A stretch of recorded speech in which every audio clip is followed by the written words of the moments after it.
নমস্কার, আমি শর্মিষ্ঠা। গল্পগুলি শোনাতে সব শ্রোতাদের স্বাগত জানাই। যারা চ্যানেলটি সাবস্ক্রাইব করেছেন, আমার সঙ্গে আছেন, তাদের সকলকে ধন্যবাদ জানিয়ে আজকের গল্প শুরু করছি। আমার আজকের নিবেদন গজেন্দ্র কুমার মিত্রর গল্প জ্যোতিষী। লম্বা এক হারা চেহারা, খাঁড়ার মতো নাক প্রশস্ত, এমনকি টাক বার করাও বলা চলে। এমন উঁচু কপাল, আর তার মধ্যে ছোট ছোট উজ্জ্বল চোখের তীক্ষ্ণ দৃষ্টি, সবটা জড়িয়ে বরদাচরণ জ্যোতির্বিনোদ মশায়ের চেহারাটা সুশ্রী না হলেও অসাধারণ ছিল বৈকি। তেমনই ছিল তার কণ্ঠস্বর। মক্কেলদের সঙ্গে কথা কইতে কইতে যখন তার চড়া এবং তীব্র কণ্ঠস্বর বিদ্রূপের হাসিতে ফেটে পড়ত, তখন মনে হতো যেন একটা শান্ত স্নিগ্ধ স্তব্ধতাকে কেটে কেটে নিজের প্রচণ্ডতার বেগে কোন সুদূরে পৌঁছে গেল তা নিমেষে। সুতরাং প্রথম যারা তার কাছে আসত, তারা তার চেহারা, চাহনি, বুদ্ধি আর কণ্ঠস্বরের এই উজ্জ্বল তীক্ষ্ণতায় অভিভূত হয়ে পড়ত। সে মোহের সঙ্গে ভয় মেশানো থাকলেও পরিণামে শ্রদ্ধারই সঞ্চার করত মনে মনে। অসাধারণ এবং তীক্ষ্ণ হবারই চেষ্টা করেছেন তিনি আজীবন। সে চেষ্টাকে তপস্যাই বলা উচিত। প্রথমে তিনি মক্কেলদের সাবধান করে দিতেন। বলতেন, ওই যারা মিষ্টি মিষ্টি কথা বলে, একেবারে চাঁদ হাতে তুলে দেয়, আমি তাদের দলে নই।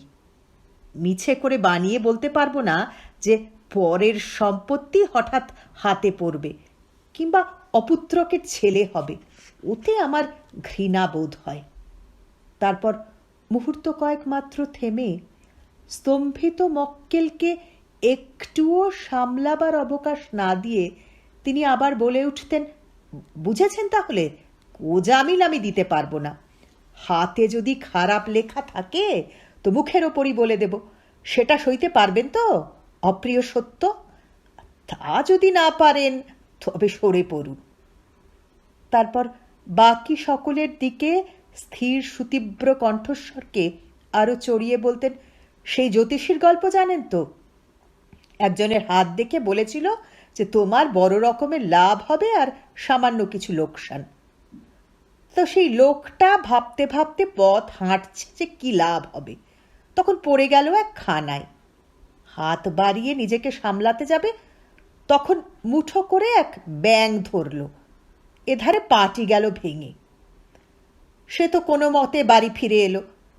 তারপর জ্যোতিষীকে ডেকে বলল, দৈবজ্ঞী ঠাকুর, আপনার একই বিচার, লাভের মধ্যে ব্যাঙ আর অপচয়ের মধ্যে একেবারে পাটা। এই আপনার মোটা লাভ আর সামান্য লোকসান। জ্যোতিষী তখন তাকে বুঝিয়ে দিলে যে কেন। বললে, খানায় যখন পড়েছ তখন মাথাটাও তো ফাটতে পারত, তাহলে মারাই যেতে একেবারে। এ তবু পা ভেঙেছে, খুঁড়িয়ে চলতে পারবে অন্তত। জীবনটা যে বেঁচে গেল, এ কি আর কম লাভ? এসব বলে প্রচণ্ডভাবে আরেকবার হেসে উঠতেন তিনি। সে হাসির সামনে বিহ্বল ভয়চকিত মক্কেলদের মাথা আপনি নুয়ে আসত। তারপর হয়তো খুব তাচ্ছিল্যের সঙ্গেই মক্কেলের শিথিল এবং ঘর্মসিক্ত হাতখানা টেনে নিয়ে নিজের চোখের সামনে মেলে ধরতেন। মিনিট খানেক ধারালো ছুরির মতো তার চোখের চাহনি সেই হতভাগ্যের কররেখার ওপর বুলিয়ে শুধু একবার বলতেন, হুঁ, কিংবা একটা অস্পষ্ট এবং অস্ফুট শব্দ করতেন। তারপর হঠাৎ গম্ভীর মুখে বাঁ হাতে পাশ থেকে লেন্সটা নিয়ে ভালো করে হাতখানা দেখতেন, পুঙ্খানুপুঙ্খ করে। এ সবটাই তার চিরন্তন অভ্যাস, বরং স্বভাব বলাই উচিত। এটা প্রথমে তিনি হিসেব করেই করতেন, মক্কেলকে অভিভূত করার জন্য। এখন আর চেষ্টা করতে হয় না, অভ্যাস তার নিজের কাজ করে যায়। তিনি জানতেন যে এই আকস্মিক গাম্ভীর্যে মক্কেলদের বুকের স্পন্দন প্রায় থেমে আসে। তারপরে নির্ঘাত কোনো বাণীর জন্য সে মনে মনে প্রস্তুত হয়। এরপর হাতখানা নামিয়ে রেখে গম্ভীর স্থির দৃষ্টিতে খানিকক্ষণ মক্কেলের মুখের দিকে চেয়ে বলতেন, শুনবেন তাহলে আপনার ভাগ্যের কথা? ঠিক ঠিক শুনতে চান? সম্মতি যে আসতো সে কথা বলাই বাহুল্য। তখন তিনি গলা নামিয়ে বলতেন, আমার এমনই অদৃষ্ট, ভালো হাত কি আর একটাও আসে না, শনি বিরূপ আপনার ওপর। আমি কি করব বলুন? এই সামনের 1 বছরের মধ্যে আপনার অনেকগুলি দুর্ঘটনা ঘটবে। একান্ত প্রিয়জনের মৃত্যু, অর্থনাশ, স্বাস্থ্যহানি, আর কত বলবো বলুন? তারপরেও যদি সেই মাটির সঙ্গে মিশে যাওয়া মক্কেলের কথা কইবার মতো কোনো শক্তি থাকতো, তবে সে অনুরোধ করত, বলতো, তা এর কোনো প্রতিকার নেই? গ্রহ পূজা বা শান্তি সস্তয়ন টস্তয়ন? আবার চড়া সুরে বেজে উঠত বরদা জ্যোতিষীর গলা, না মশাই, ওসব আমার কাছে বলবেন না। তাহলে ওইসব বুজরুকদের কাছে যান, যারা বোকা বুঝিয়ে আপনাকে 250 টাকার নবগ্রহ কবচ গছাবে কিংবা যজ্ঞ করার জন্য 150 টাকার ফর্দ দেবে। ওসব আমার দ্বারা হবে না। কত হাজার মাইল দূরে বসে যেসব গ্রহ এমন করে মানুষের ভাগ্য নিয়ন্ত্রণ করছেন, যার সুস্পষ্ট নির্দেশ আপনার হাতের চামড়ায় আঁকা রয়েছে, তাঁদের হারিয়ে দেবেন কবচ পরে কিংবা আগুনে একটু ভেজাল ঘি ঢেলে? অত সহজ? আপনারা তো লেখাপড়া শিখেছেন, আপনাদের কমন সেন্স কি বলে? তাহলে কি আর কোনো উপায় নেই? ভগ্ন স্খলিত কণ্ঠস্বরে নিরুপায়ের একান্ত কাতরোক্তি ফুটে উঠত। ঈশ্বরকে ডাকুন, যদি দীক্ষা হয়ে থাকে তো ইষ্টদেবকে ধ্যান করে প্রত্যহ এক মনে 10,000 কিংবা 1,00,000 নাম জপ করুন। জপাত সিদ্ধ, জপাত সিদ্ধি। দীক্ষা না হয়ে থাকলে তাঁর যে নাম আপনার প্রিয় মনে হয় সেই নাম জপ করে যান। জপতে জপতে ইচ্ছা শক্তি জাগবে। সেই ইচ্ছা শক্তি বা পুরুষাকারে দৈবকে লঙ্ঘন করতে পারে। হয় বই কি, কত স্বল্পায়ু লোককে দীর্ঘদিন বাঁচতে দেখলুম। নিজের কর্মফলে দৈবকেও প্রতিহত করা যায়। কিন্তু এ ব্যবস্থায় অধিকাংশ মক্কেলেরই মন উঠত না। অনেকেই বুঝতো না এসব কথা, কোনো রকমে ওর দক্ষিণাটা দিয়ে সরে পড়ত। তাদের সেই অপশ্রিয়মান মূর্তির দিকে চেয়ে বরদার কণ্ঠস্বর আবার তীক্ষ্ণ হাসিতে চারিদিকে আচ্ছন্ন করে ফেলত। তিনি বাকি সকলকে শুনিয়ে বলতেন, চলল আহাম্মকটা, এখনই কোনো বুজরুককে 200-250 টাকা না দেওয়া পর্যন্ত ওর শান্তি নেই। 2-1 যারা ওর অপেক্ষাকৃত অন্তরঙ্গ, তাঁরা হয়তো বলতেন, তা আপনি জেনে শুনে এই টাকাটা হাতছাড়াই বা করলেন কেন? ওরা যখন খরচ করবেই। না না, কি বলেন, যেন শিউরে উঠে বলতেন জ্যোতিষী। ওতে আমার ঘৃণা বোধ হয়। জানি যা দুর্লঙ্ঘ তা কিছুতেই নিবারণ করতে পারবো না। তার জন্য হাত পেতে টাকা নেব প্রবঞ্চনা করে, না, সে আমার সইবে না। তাছাড়া ভগবানের ইচ্ছে আমার তো চলে যাচ্ছে। এখানে তার কণ্ঠস্বরে আবার বিদ্রূপের আভাস জাগত। মজা হচ্ছে এই, যেখানে যত বুজরুকের কাছেই যাক, একবার আমার কাছে আসবে ঠিক। জানে যে এখানে সত্যি কথা পাবে। যা কিছু অমঙ্গল, যা কিছু আশঙ্কার, যা কিছু ভয়াবহ, ওরা জানে আমার সেদিকেই ঠিক চোখ পড়বে। বলতে বলতে তার উজ্জ্বল চোখ আরো উজ্জ্বল হয়ে উঠত। অজানা কি একটা উত্তেজনায় যেন হাঁপাতে থাকতেন। তারপর হয়তো উঠে খরম পায়ে দিয়ে সংকীর্ণ পরিসর ঘরের মেঝেতে পায়চারি শুরু করতেন। সে সময় তার চোখ দুটো লাল হয়ে উঠত। খানিকটা পরে কেমন যেন চাপা হিংস্র গলায় বলে উঠতেন, জানি, অথচ প্রতিকার করতে পারি না। দেখতে পাই তবু ঠেকাতে পারি না। এই জন্যই তো ওকে বলে নিয়তি। তার চেয়ে অদৃষ্ট থাকাই বোধহয় ভালো ছিল। যারা তার পরিচিত তারা ওর এই ভাবটা জানতেন। আর বোধহয় কারণটাও জানতেন, তাই আর ঘাঁটাতে সাহস করতেন না, কথাটা চেপে যেতেন। আর কারণটা অনেকেই জানতেন বই কি। বরদা জ্যোতিষীর ইতিহাস এ অঞ্চলে অনেকেই জানেন। জ্যোতিষী উনি ছিলেন না, প্রথম বয়সে বিয়ে ফেল করে এক স্কুলে ঢুকেছিলেন অঙ্কের মাস্টার হয়ে। ছোট সংসার, মা আর ছেলে, ছোট্ট একটু বাড়িও ছিল মাথা গুঁজবার মতো, তাই অভাব হয়নি।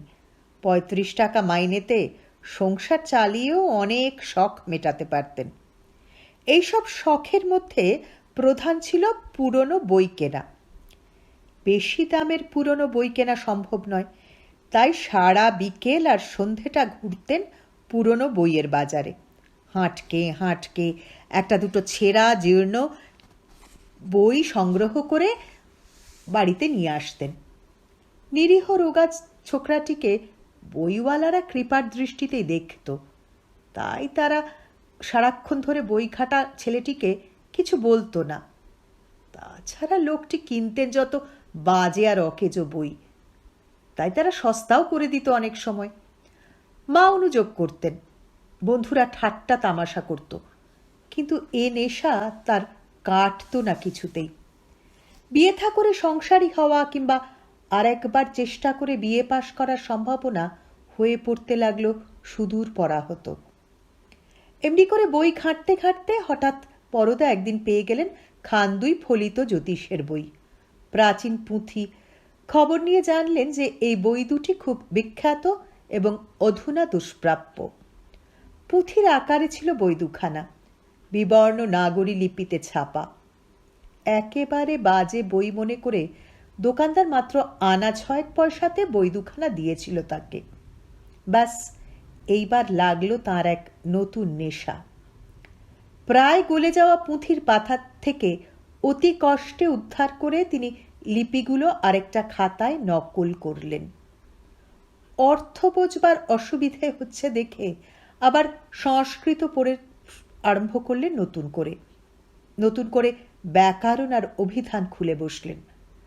যেমন করে হোক এর পাঠ উদ্ধার করতেই হবে, এর সম্পূর্ণ অর্থ উদ্ধার করা চাই। ক্রমে ক্রমে আয়ত্ত করে ফেলেন সবটা।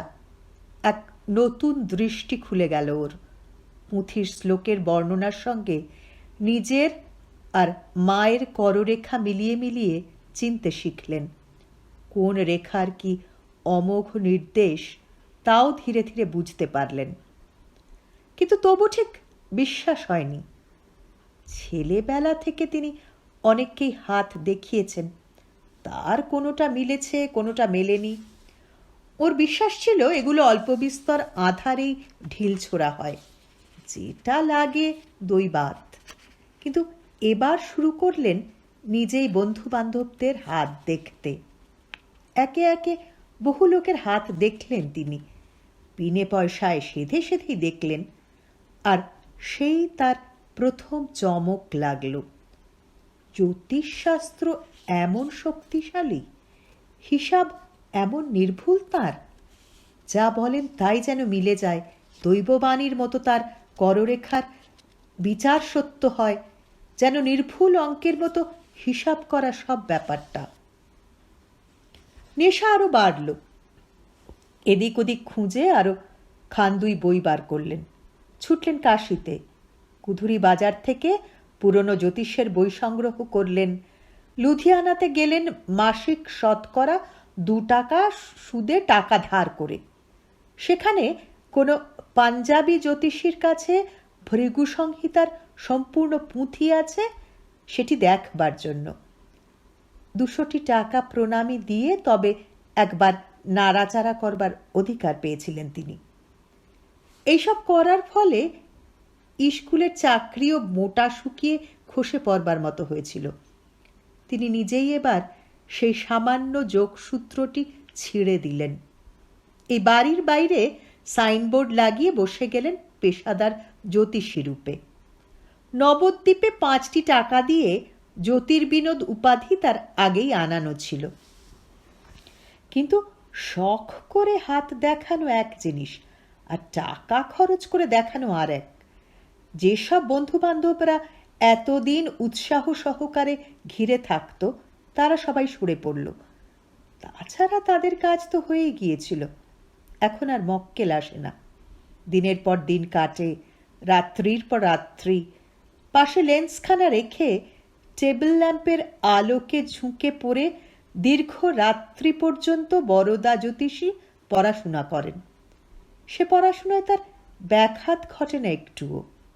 এধারে বাড়িটিও বাঁধা পড়ল। মা অনুযোগ করে করে হাল ছেড়ে দিলেন।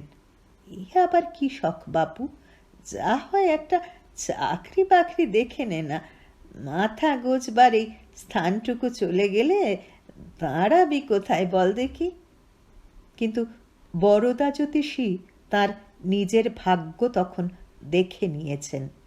এই তার বৃত্তি, এই বৃত্তিতেই তার জীবন ধারণ করতে হবে। অর্থ আর যশও কিছু কিছু পাবেন তিনি। বহুদিন ধৈর্য ধারণ করে থাকার পর একটি দুটি করে মক্কেল আসতে লাগলো। ক্ষুধার্ত বাঘ যেমন করে ঝাঁপিয়ে পড়ে তার খাদ্যের ওপর, তেমনি করেই বরদা ওদের ওপর ঝাঁপিয়ে পড়লেন। এরাই তার বড়শিতে গাঁথা টোপ। যেমন করে হোক এই টোপেই মাছ ধরতে হবে। ইতিমধ্যে বহু রাত্রি জেগে বরদা জ্যোতিষের একটি বিশেষ দিক আয়ত্ত করেছিলেন। ইচ্ছে করেই করেছিলেন। মিছে করে ভালো ভালো কথা সাজিয়ে সাজিয়ে বলে আর 5 জন জ্যোতিষী যেমন করে হাত দেখে, তেমন করে দেখতে গেলে পসার জমাতে বহু বিলম্ব হবে। বুদ্ধিমান বরদা সে কথা বুঝেছিলেন। তাই তিনি সে চেষ্টা আর করেননি। তিনি বিশেষ করে চিনতে শিখেছিলেন দুর্ভাগ্যের রেখাগুলি। জন্মকুণ্ডলীর অমঙ্গলকর অবস্থানগুলির অব্যর্থ ফলাফল তিনি আয়ত্ত করেছিলেন। তিনি জানতেন অধিকাংশ হাতেই ভালোর থেকে খারাপ বেশি। খারাপ ফলই সত্য হয় এবং সেগুলো অন্য জ্যোতিষী বলে না। তিনি এই অস্ত্রে মক্কেলদের ধরাশায়ী করবেন, অমঙ্গলের মন্ত্রে নিজের মঙ্গল ডেকে আনবেন। আর করলেনও তাই। তাঁর তীক্ষ্ণ দৃষ্টি অভ্যাগতদের বুকের মধ্যে কেটে কেটে বসতে লাগল। তীক্ষ্ণতর কণ্ঠের অশুভকারী ভবিষ্যৎবাণী কানের মধ্যে আগুনের মতো জ্বলতে লাগল। কিন্তু তবু তারা আসতে লাগল। মক্কেলের সংখ্যা বাড়তেই লাগলো দিন দিন। তার কারণ বরদার কথা কখনো মিথ্যা হয় না। দৈবের মতো সত্য, মৃত্যুর মতো ধ্রুব। প্রত্যেক মানুষের মনে একটা অদ্ভুত আকর্ষণ আছে নিষ্ঠুর সত্য সম্বন্ধে, যাতে সে যন্ত্রণা পায়। তাই সেই আঘাত পেতেই সে বারবার এগিয়ে আসে। মুখে বলে আগে জানতে পারলে সাবধান হওয়া যায়, এ একরকম ভালোই। কিন্তু কোনো সতর্কতায় কি আর কাজে আসে? বরদার ভবিষ্যৎবাণীকে কোনো গ্রহযজ্ঞে বা শান্তি সস্তয়নে এড়ানো যায় না। তবে নাকি মানুষ ঠিক নিজের অমঙ্গলে বিশ্বাস করে না, আশা করে শেষ মুহূর্তে কোনো না কোনো উপায় সেটা খণ্ডিত হয়ে যাবে। তাই তারা শুনে সেসব মূর্ছিত হয়ে পড়ে না কিংবা আত্মহত্যা করে না। কারণ বরদার দয়া মায়া নেই। কোনো সাংঘাতিক কথাই তার মুখে এড়ায় না। মায়ের মুখের ওপর তার একমাত্র সন্তানের মৃত্যুর সম্ভাবনাটা তিনি অকম্পিত কণ্ঠেই শুনিয়ে দিতে পারেন। কিন্তু অমঙ্গলটা নির্ভুলভাবে দেখা বরদা জ্যোতিষীর পেশা থেকে নেশায় দাঁড়িয়ে গিয়েছিল। তাই পরের কররেখার ফলাফলের সঙ্গে নিজেরটাও দেখে নিয়েছিলেন আগেই। দুটি সাংঘাতিক ফল, কঠিন, মৃত্যুঘাতী সে কথা। অনেকবার ঘুরিয়ে ফিরিয়ে বিচার করেছেন বরদা। কররেখায় বিশ্বাস হয়নি। জন্মকুণ্ডলী খুলে বসেছেন ঘণ্টার পর ঘণ্টা। জন্ম সময় সম্বন্ধে সংশয় হয়েছে।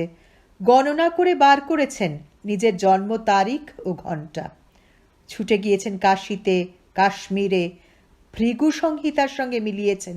না, কোথাও ভুল নেই। মাতৃঘাতী যোগ আছে তার হাতে। আর যখন কোনো মতেই এটাকে উড়িয়ে দেওয়া গেল না, তখন তিনি মনস্থির করে ফেললেন, শাস্ত্রমতে যা সবচেয়ে কঠিন যজ্ঞ তাই তিনি করবেন প্রথমটা এড়াবার জন্য, আর দ্বিতীয়টা খুব সোজা, তিনি বিয়েই করবেন না। ইতিমধ্যে বয়সও তো হয়ে গেছে প্রায় 35, কি দরকার আর ওসব ঝামেলায় জড়াবার। তিনি তন্ত্রের পুঁথি খুলে বসলেন নিজেই। তাতে স্ত্রীর কুলত্যাগিনী হওয়ার সংবাদ আছে। ছুটে গেলেন বড় বড় পণ্ডিতদের কাছে, সব শ্লোকের সম্পূর্ণ অর্থ তার ঠিক বোধগম্য হচ্ছে কিনা সেইটে মিলিয়ে নিতে। মন্ত্রের ঠিক ঠিক উচ্চারণ আয়ত্ত করার জন্য হিন্দুস্থানি পণ্ডিতদের কাছে গেলেন, কিন্তু তার আগে আরেকটা উপায় চিন্তা করে মায়ের কাছে কথাটা পাড়লেন তিনি। বললেন, মা, তুমি তীর্থবাস করতে চেয়েছিলে, এখন যাবে? এখন তো যা হোক একটু সচ্ছল অবস্থা হয়েছে, কাশিতে গিয়ে থাকো না। আমতা আমতা করলেন মা। বললেন, তা বটে, তীর্থে থাকতে কার না সাধ, তবে তোর একটা দেখাশোনার লোক হলো না, ঘর সংসারই বা দেখে কে, তোকে ভাত জল দেওয়া। একটু অসহিষ্ণুভাবেই বলেন বড়দা। বলেন, সে ভাবনা তুমি আর কতকাল ভাববে মা, তুমি মরে গেলে কে আমাকে দেখবে?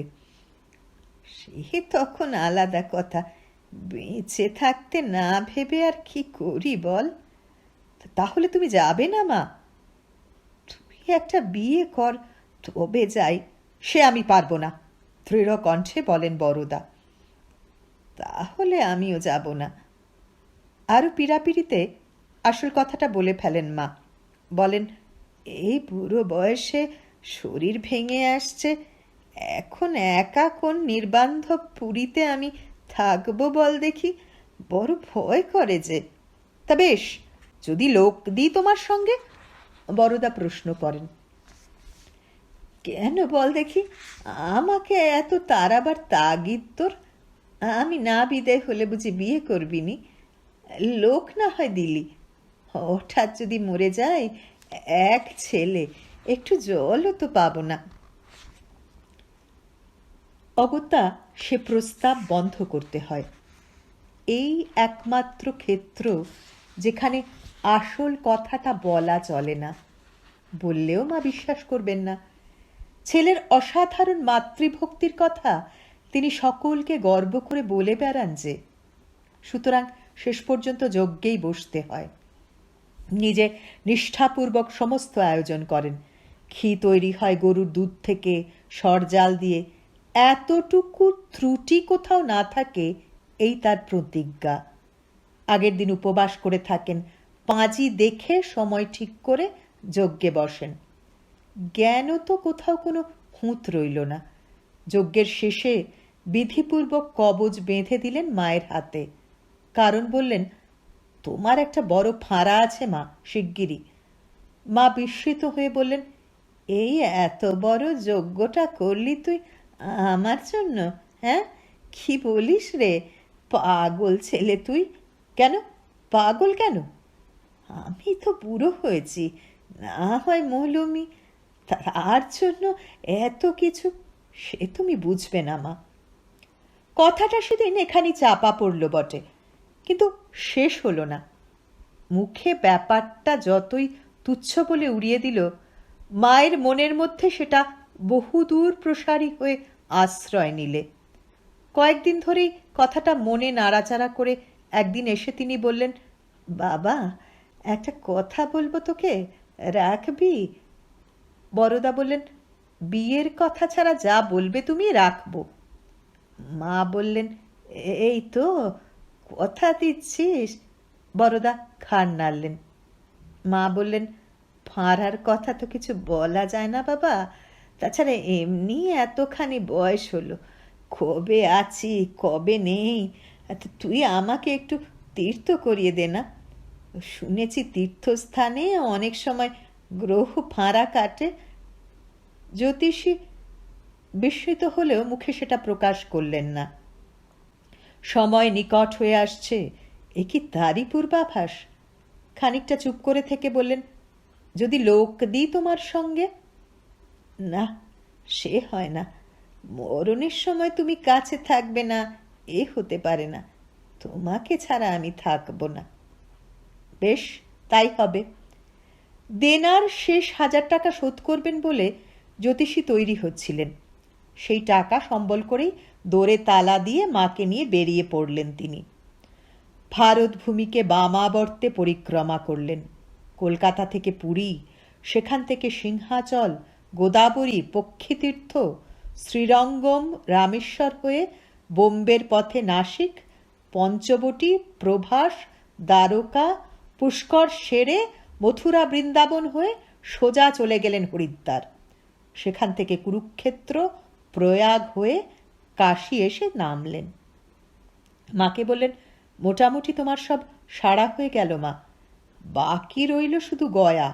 যাবার পথে বাবার পিণ্ডটা দিয়ে তারপর ফিরব। তা যা হয় করিস বাবা, এখন কাশীতে 2 দিন বিশ্রাম কর দেখি, হাঁপিয়ে উঠেছি বড়। বড়দাও ক্লান্ত হয়ে পড়েছিলেন। প্রস্তাবটা তার ভালো লাগলো।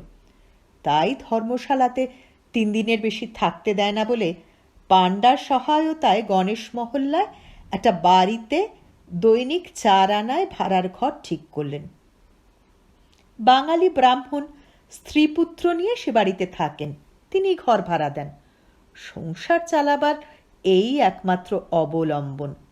তার নিজের দুর্দান্ত হাঁপানি, কাজকর্ম কিছুই করতে পারেন না। এ আই বা কি হয়, শুধু কাশি বলেই চলছে। উধারে মেয়ে বিবাহযোগ্যা হয়েছে, 18 পেরিয়ে যায়, বিয়ে দেবার কোনো উপায়ই নেই, দেখতেও পাচ্ছেন না তিনি। পয়সা নেই, কে আর নেবে তার মেয়েকে?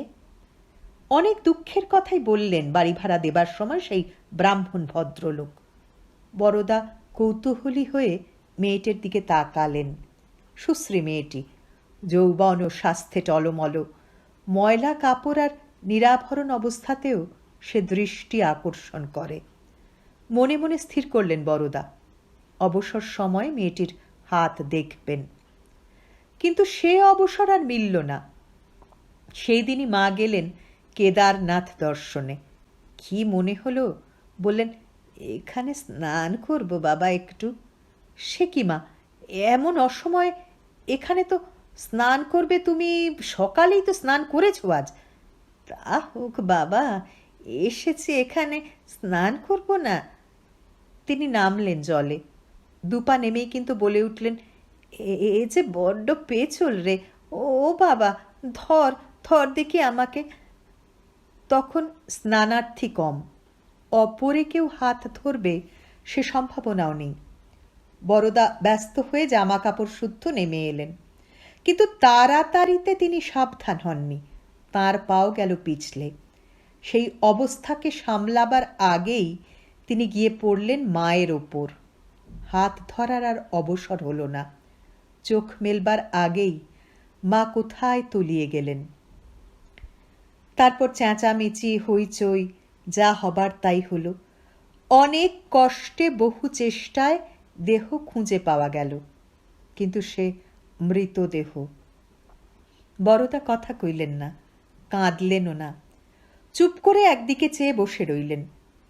শুধু দৃষ্টিটা তাঁর আরো উগ্র, আরো ভয়ানক হয়ে উঠল। লোকজন ততক্ষণে বিস্তর এসে জড়ো হয়েছিল।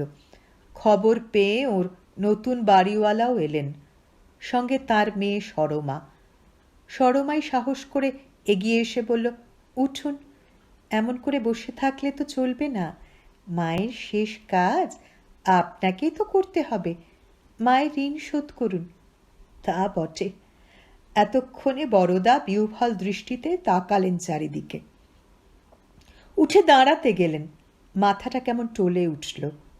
সরমা ভাগ্যে ওকে লক্ষ্য করছিল, তাড়াতাড়ি হাতটা ধরে ফেলাতে সে যাত্রা সামলে নিতে পারলেন। সরমাই হাত ধরে ওকে টেনে নিয়ে গেল মায়ের মৃতদেহের কাছে। স্থানীয় লোকেদের সহৃদয়তায় পুলিশি হাঙ্গামা আর হলো না। দাহ করার অনুমতি পাওয়া গেল সহজেই। মণিকর্ণিকায় নিয়ে যাওয়ার লোকও মিলল। শেষ কাজ ভালোভাবেই সুসম্পন্ন হয়ে গেল। কিন্তু দাহ সেরে বাড়ি ফিরে বড়দা একেবারে ভেঙে পড়লেন। হাত পা যেন তাঁর নয়, নিজের কোনো ইচ্ছা শক্তিও নেই। বিহ্বল জড়ো হয়ে পড়েছেন। সেই তীক্ষ্ণধী কটুভাষী ভয়ঙ্কর জ্যোতিষীকে আর কোথাও খুঁজে পাওয়া যায় না তার মধ্যে। তিনি শিশুর মতো অসহায়, বৃদ্ধের মতো পরনির্ভরশীল হয়ে উঠলেন। এই সংকট মুহূর্তে সরমা তার যা সেবা করলে তা অসাধারণ। দেখা গেল মেয়েটির শুধু রূপই নেই, গুণও আছে। সে একেবারে নিকট আত্মীয়ার মতো বরদার সব ভার নিজের হাতে তুলে নিলে, যেন বহুকালের পরিচয়। এইভাবে সে সমস্ত লজ্জা ও সংকোচ কাটিয়ে ওর কাছে এসে দাঁড়ালো। নিপুণা গৃহিণীর মতোই সব দিকে তার নজর, জননীর মতোই অতন্দ্র তার সেবা। বরদা মুগ্ধ, কৃতজ্ঞ না হয়ে পারেন না। সব ভারই তিনি এই মেয়েটির ওপর তুলে দিয়ে যেন বাঁচলেন। দুপুরের হবিষ্যের জোগাড় করা, রাত্রের জলখাবার, শ্রাদ্ধের তিল বাছা, সব কাজই সরমার উপরে এসে পড়ল। বরদা নির্লিপ্ত উদাসীনতার সঙ্গে চেয়ে চেয়ে দেখতে লাগলেন শুধু। শ্রাদ্ধশান্তির পর বরদা বাড়ি ফেরবার জন্য প্রস্তুত হলেন।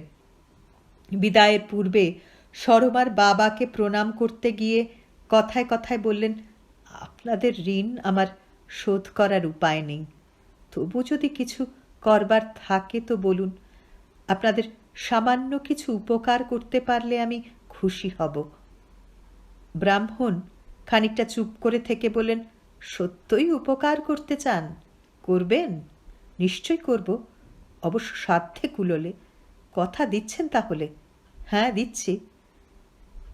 তাহলে আমার কন্যাটিকে আপনি গ্রহণ করুন। ও আপনার খুব অনুপযুক্ত হবে না। সে কি? শিউরে ওঠেন বরদা। ব্রাহ্মণের কন্যাদায়ের কাছে আর কি বা আছে বলুন? আপনিও ব্রাহ্মণ, ব্রাহ্মণের ব্রাহ্মণই গতি। কিন্তু আমি যে বিবাহ কখনোই করব না স্থির করেছি। স্থির করেছেন সেটা কোনো বাধা নয়। আপনি আমাকে কথা দিয়েছেন যে সম্ভব হলেই আপনি আমার অনুরোধ রাখবেন। এক্ষেত্রে অসম্ভব কোনো বাধা তো নেই। আপনি বুঝতে পারছেন না কার্তিকবাবু, ব্যাকুল হয়ে বরদা জ্যোতিষী বলে ওঠেন। মধুতিক্ত কণ্ঠে কার্তিকবাবু বলেন, হবার নয় যে তা তো জানি, তাই তো চুপ করে ছিলাম। দরিদ্রের কন্যাকে কে আর নিতে চাইবে বলুন? নেহাত আপনি কথাটা তুললেন বলে তাই। অভিমানের সুর কার্তিকবাবুর কণ্ঠে। বরদা একবার চোখ বুজে মাকে স্মরণ করার চেষ্টা করলেন। তার মানস চক্ষুতে ফুটে উঠল নিজের কররেখা সুস্পষ্ট ইঙ্গিত। কিন্তু সে মুহূর্তের জন্য সেসব ছবি মিলিয়ে একাকার হয়ে জলজল করতে লাগলো একটি যৌবন বিকশিত মুখের সরস পরিপূর্ণ ওষ্ঠাধর, বিচিত্র এক লাস্যভরা হাসি এবং দীর্ঘ পক্ষবেষ্টিত চোখের আবেশ ভরা মদির চাহনি। সরমা, তাই তো বটে। অস্ফুট কণ্ঠে বরদা জ্যোতিষী বলেন, নিয়তি। কার্তিকবাবু ব্যগ্রভাবে প্রশ্ন করলেন, কি বললেন? কি বললেন আপনি? বরদা একটা দীর্ঘশ্বাস ফেলে জবাব দিলেন, তাই হবে। আপনাকে আমি কথাই দিলাম, তবে মাস 6 অপেক্ষা করতে হবে। মাস 6 পরে কাশীতে এসে মায়ের সপিণ্ডকরণ সেরে নেব এবং সেই সময় বিবাহ হবে। আমার কিন্তু কিছু দেবার সম্পত্তি নেই, এক ভরি সোনাও বোধহয় দিতে পারবো না। কার্তিকবাবু বলেন, দরকার নেই, আপনি রুলি দিয়েই বিয়ে দেবেন। বরদা জ্যোতিষী ম্লান হাসেন। বরদা জ্যোতিষীর মতো চেহারার এবং বয়সের পাত্রকে সরমার মতো মেয়ের হয়তো পছন্দ হবার কথা নয়, কিন্তু সরমা তবু আর 5টা সাধারণ মেয়ের মতোই স্বামীকে একান্ত মনে অবলম্বন করতে আর ভালোবাসতে চেয়েছিল। আশ্চর্য এই যে বাধা এলো বরদার কাছ থেকেই। কিসের যে বাধা? ওর এই আবেগময় আত্মনিবেদন গ্রহণ করতে কোথায় যে বড়দার সংকোচ সরমা ঠিক বুঝতে পারে না। ব্যথিত হয়, বিস্মিত হয়, তবু বাধা কোথাও একটা ঠিক আছে। আদালতে প্রমাণ করার মতো তার কোনো প্রত্যক্ষ তথ্য না থাকলেও সরমা সমস্ত অন্তর দিয়ে সেটা অনুভব করে। কোথায় যেন একটা প্রাচীর আছে দুজনের মধ্যে, আর সে প্রাচীর দিন দিন বেড়েই যাচ্ছে। সরমা যখন আবেশে, আনন্দে, অত্যুগ্র কামনায় ওকে জড়িয়ে ধরতে যায়, তখন বেশ অনুভব করে যে বড়দা কেমন যেন সিটিয়ে ওঠেন, কঠিন হয়ে যান। ওর যৌবনপুষ্ট কমনীয় বাহু দিয়ে স্বামীর গলা জড়িয়ে নিজের ওষ্ঠাধর এগিয়ে নিয়ে গেলেও তার চুম্বন করতে মনে থাকে না, বরং কেমন একটা অদ্ভুত দৃষ্টিতে বড়দা চেয়ে থাকেন সরমার মুখের দিকে। নিজের বাসনা ধিক্কৃত হয়ে ফিরে আসে। রাত্রের রসালাপ জমে না, কথা কইলে উত্তর মেলে না, আপন মনেই কি যেন ভাবতে থাকেন বড়দা। ক্রমশ সরমা অনুভব করে যে তার সম্বন্ধে একটা সন্দিগ্ধ ভাব আছে বড়দার মনে। যখন যেখানে যে কাজই থাক না কেন, মনে হয় তার একটা সজাগ চোখ আর কান ওকে সর্বদা অনুসরণ করছে। সোজাসুজি যখন তাকিয়ে থাকেন, তখন সে দৃষ্টিতে রূপ যৌবনের প্রশংসা ফুটে ওঠে না, তাতে লালসা ফোটে না, শুধু একটা সন্দেহ, একটা অবিশ্বাস, নির্ভরশীলতার অভাবই শুধু দেখতে পায় তাতে। তবু সরমা বোঝে যে এটা স্ত্রীর সম্বন্ধে স্বামীর ঠিক সাধারণ অবিশ্বাস বা সন্দেহ নয়, তাছাড়াও কিছু একটা, কি যেন ভাবেন ইনি সদা সর্বদা, আর সে তাকে কেন্দ্র করেই ভাবেন। কিন্তু রাগ ওর এই জন্য হয় যে এ সম্বন্ধে প্রশ্ন করেও বড়দার কাছ থেকে কোনো জবাব পাওয়া যায় না। কি ভাবেন উনি? কেন ভাবেন? কি মনে করেন ওকে? ওকে কি তার বিশ্বাস হয় না? কেন হয় না? আরও কি চান উনি ওর কাছ থেকে? এসব প্রশ্নের কোনো জবাবই মেলে না সরমার। শুধু সেই বিচিত্র চাহনি মেলে স্থির হয়ে থাকেন বড়দা। ওর অন্তরের সমস্ত আকুলতা যেন এক পাষাণ প্রাচীরে ঠেকে বৃথাই মাথা কুটে ফিরে আসে। প্রথম দিকে তবু কিছুদিন সে তার সান্নিধ্য পেয়েছিল, আদর না হোক আদরের অভিনয়ও করেছিলেন। ক্রমশ সে সুখও চলে গেল। বড়দার পসার বেড়েছে, বাইরের ডাকার কাজ দুই এখন বেশি। লোক যখন থাকে না, তখন থাকে ঠিকুজি বা কুষ্ঠি করার কাজ। তাও যখন থাকে না, তখন টেবিল ল্যাম্পের আলোতে ঝুঁকে পড়ে পুঁথি আর খাতার পাতা উল্টান। মাঝে মাঝে নিজের কররেখার দিকে তাকিয়ে থাকেন এক দৃষ্টে। সরমার যৌবনের সুরা যত তাকে মাতাল করতে চায়, ওর রূপের আগুন তার দেহের পতঙ্গটাকে যত আকর্ষণ করে, ততই তিনি কঠিন হয়ে থাকতে চেষ্টা করেন, আর বারবার ব্যর্থ আগ্রহে পুঁথির পাতার মধ্যে সান্ত্বনা খুঁজতে চেষ্টা করেন। যদি এখনো কোথাও তার হিসেবের ভুল বার হয়, যদি এখনো মিথ্যা প্রতিপন্ন হয় তার আশঙ্কা, এমনি করে ভুল বোঝবার পাঁচিল ধীরে ধীরে দুর্লঙ্ঘ হয়ে ওঠে। আশঙ্কা ও সংশয় থেকে বিতরাগ, বিতরাগ থেকে বিদ্বেষ জন্মায় সরমার মনে। ও বিদ্রোহ করে স্বামীর এই অকারণ সন্দেহের বিরুদ্ধে। ওর পরিপূর্ণ যৌবনের ডালি তো স্বামী দুপায় সরিয়ে দিয়েছেন, যাতে তার প্রয়োজন নেই, লোভ নেই। তার সম্বন্ধে এত সতর্কতাই বা কেন? এত আগলাবার চেষ্টা কেন? কি করেছে সরমা? কার সঙ্গে মিশেছে সে? মিশবার লোকই বা কোথায়? তবে এত সন্দেহ, এত আশঙ্কা কেন? ক্ষিপ্ত হয়ে ওঠে সরমা এক সময়। সে এর শোধ নেবেই।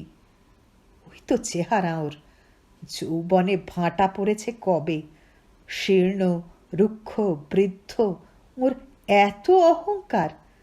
ওকে বাড়িতে এনে এমন করে অবহেলা করবে? সে অকস্মাৎ শুরু করল স্বামীকেই সম্পূর্ণ অবহেলা করতে। তার খাওয়া দাওয়ার খবর নেওয়া হয় না, দিন রাত নিজের প্রসাধন ও বেশভূষা নিয়েই থাকে। বাড়ির ছাদ থেকে ডেকে ডেকে আশেপাশের বাড়ির সঙ্গে আলাপ জমায়। ফলে মধুলোভী ভৃঙ্গ দু একজন পাড়ার, তারা সব চঞ্চল হয়ে ওঠে বৈকি। নিয়তির এই ইঙ্গিত ক্রমে বরদাও দেখতে পান। তিনি আর একবার প্রস্তুত হন সংগ্রামের জন্য। কবচ তৈরি করে ধারণ করেন, স্ত্রীর বাহুমূলে বেঁধে দেন। নানা পাথরের আংটিতে তার হাত ভরে যায়। এধারেও সতর্কতার শেষ নেই। ছাদে উঁচু করে পাঁচিল তুলে দিলেন। বাইরের লোকজনের সঙ্গে মেশা নিষিদ্ধ হল। কড়া পাহারা দিতে লাগলেন নিজেই সর্বদা। একদিন ঝিকে পাড়ায় একটি ছোকরার সঙ্গে গল্প করতে দেখে তাকে জবাব দিয়ে দিলেন তখনই। খুঁজে নিয়ে এলেন পুরনো এক চাকরের সুপারিশে আর এক চাকরকে। নেহাতি বালক সে, 17-18 বছর বয়স হবে বড়জোর। তাকে নিভৃতে ডেকে বুঝিয়ে দিলেন সরমার প্রতি কড়া নজর রাখাই তার সর্বপ্রধান কর্তব্য। নীরবে সব লক্ষ্য করে সরমা, কিন্তু কিছু বলে না। শুধু ওর চোখ দুটো হিংস্র হয়ে ওঠে। সাপের মতো তা ক্রূর এবং অব্যর্থ। প্রতিহিংসার জন্য সেও প্রস্তুত হল। অপমানের উপযুক্ত জবাব সে দেবেই। মনে মনে হেসে সে মনোযোগ দিলে চাকরটির ওপরে। 18 বছরের ছেলে, সে রূপের আগুনে নিমেষে ঝাঁপিয়ে পড়ল। সামান্যতম প্রয়াসের অপেক্ষা মাত্র। কিন্তু এ প্রতিশোধেও মন উঠল না সরমার। যখন বিশ্বাস রইল না, ভালোবাসা রইল না, কোনো আশা নেই, আনন্দ নেই, তখন এ খাঁচায় সে বন্ধ থাকবে কেন? সে জানে বিশাল পৃথিবীতে তার অন্তত অর্থের এবং সম্ভোগের বস্তুর অভাব হবে না। শুধু নেমে যাবার অপেক্ষা, আর কিছু নয়। ভাবার অপেক্ষা প্রথম যেদিন অবসর মিলল, মানে যে সন্ধ্যায় মক্কেলের ভিড় বেশি দেখল, ইঙ্গিতে চাকর খগেনকে ডেকে নিয়ে গেল ওপরের ঘরে। ওর নিকষ কৃষ্ণ দেহ নিজের সুগৌর বাহুবেষ্টনে জড়িয়ে একেবারে বুকের কাছে টেনে নিয়ে এলো সরমা। তারপর কাজল টানা চোখের মধ্য দিয়ে প্রবৃত্তিমদির দৃষ্টি ওর দৃষ্টির ওপর নিবদ্ধ করে বলল, এই আমাকে নিয়ে পালিয়ে যাবি? আবেগে উত্তেজনায় থরথর করে কাঁপছে খগেন। সে শুধু বলল, কোথায়? যেখানে হোক, খুব দূর দেশে কোথাও। এখানে আর থাকবো না, শুধু তুই আর আমি। কোথাও ঘর বাঁধবো দুজনে। এ যে অপ্রত্যাশিত সুখ আর সৌভাগ্য। খগেন ঠিক নিজের অদৃষ্টকে বিশ্বাস করতে পারে না। বলে, কিন্তু বাবু যদি পুলিশে দেয়? আমি বলবো নিজের ইচ্ছে চলে এসেছি আমি, পুলিশ কি করবে? খাবে কি? আমার আয় তো এই, অন্য জায়গায় গেলে কি আর আয় বেশি হবে? এই তো আমার গয়না রয়েছে এত, কোথাও গিয়ে মুড়ি বেগুনির দোকান দেব, আমি ভাজবো আর তুই বেচবি, কেমন? খগেনের চক্ষু লুপ্ত হয়ে ওঠে ভবিষ্যতের ছবিতে। তবু সে বলে, এই কষ্ট কি তুমি সইতে পারবে? খুব পারব। বেশ, চলো তাহলে, আমার যে বড় ভয় করে। সাপের মতো হিস হিস করে ওঠে সরমার কণ্ঠস্বর। সে বলে, কিছু ভয় নেই, আমি আছি তো। তা বেশ, কবে যাবে বলো? কবে কি রে? এখনই যাব, এখনই? হ্যাঁ, ও বাইরে ব্যস্ত আছে, চুপি চুপি ওধারের দৌড় দিয়ে ওই গলি দিয়ে বেরিয়ে যাব। কিন্তু কিছু জিনিসপত্র, কাপড় চোপড় কিছুই নেবে না? কিছু দরকার নেই, তাতে দেরি হয়ে যাবে, লোকে সন্দেহ করবে।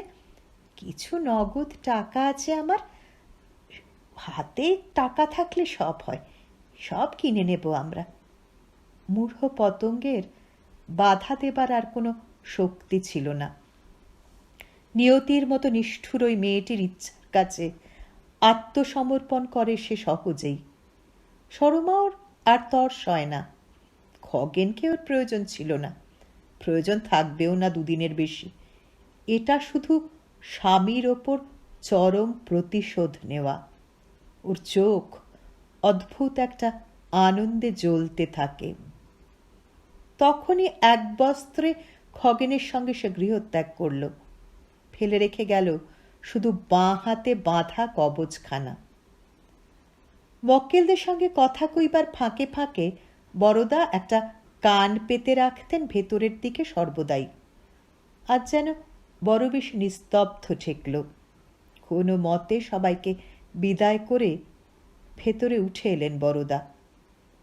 বাড়ির মধ্যে ঢুকতেই প্রথমে নজরে পড়ল সদর দোরটা খোলা, হাহা করছে। ছুটে ভেতরের উঠোনে এসে দাঁড়ালেন। সারা বাড়িটা নিস্তব্ধ। চেঁচিয়ে ডাকলেন, খগেন। কোনো সাড়া নেই। ডাকতে গেলেন সরমা। গলা কেঁপে কেমন একটা বিকৃত স্বর বেরোলো। ছুটে ওপরে এলেন। সব ঘর খোলা, সব খালি, কেউ নেই, কোথাও কেউ নেই। একটা ঘর থেকে আরেকটায়, ওপর থেকে নিচে, বার কতক ছুটে বেড়ালেন বরদা। একসময় পায়ে ঠেকল কি একটা জিনিস। কুড়িয়ে নিয়ে দেখলেন সেই কবচটা। এইবার হাহা করে হেসে উঠলেন তিনি। অট্ট হাসি। শূন্য বাড়ির দেওয়ালে দেওয়ালে সে হাসি ঘুরে বেড়াতে লাগল। সে হাসি ঠিক পাগলের হাসি নয়, কেমন যেন পৈশাচিক হাসি। খুব খানিকটা হেসে নেবার পর বরদা নিজের হাতের কবচখানা টান মেরে ছেড়ে ফেলে দিলেন। আংটিগুলো খুলে নিয়ে নিজে হাতে ড্রেনের মধ্যে ফেলে দিলেন। তারপর আবার একচোট হেসে উঠলেন হা হা করে। এরপর বরদা আর একবার বিবাহ করেছেন। এও তার কোষ্ঠীতে ছিল। এ স্ত্রীকে তিনি কারণে অকারণে নানা রকম নির্যাতন করেন। জানেন যে এ আর কোথাও যাবে না। এবার তিনি নিশ্চিন্ত। কিন্তু এরপর থেকেই মানুষের ভাগ্যের অন্ধকার দিক দেখার নেশা তার যেন আরো বেড়ে গিয়েছে। সে ক্ষমতা যেন দিন দিন মানুষের সাধারণ ক্ষমতাকে ছাড়িয়ে চলেছে। তীক্ষ্ণ কণ্ঠকে তীক্ষ্ণতর করে নির্মম অভ্যর্থ নিয়মিত নির্দেশকে তিনি অনায়াসে উদ্ঘাটিত করেন। হতচকিত ভাগ্যতাড়িত হতভাগ্যদের পাংশু বিবর্ণ মুখের দিকে চেয়ে তিনি কি যে এক অপূর্ব আনন্দ পান, কেমন এক অদ্ভুত প্রতিহিংসার আনন্দ। আর মাঝে মাঝে হেসে ওঠেন অস্বাভাবিক রকমের তীক্ষ্ণ আর তীব্র বিদ্রূপের হাসি। সে হাসি যেন চারিদিকের স্তব্ধতাকে কেটে কেটে দূর থেকে দূরান্তরে বিস্তৃত হয়ে পড়ে। শুনছিলেন গজেন্দ্র কুমার মিত্রর গল্প জ্যোতিষী। গল্পগুলি শুনতে আজ এই পর্যন্তই। সঙ্গে থাকুন, আবার ফিরব নতুন গল্প নিয়ে। নমস্কার।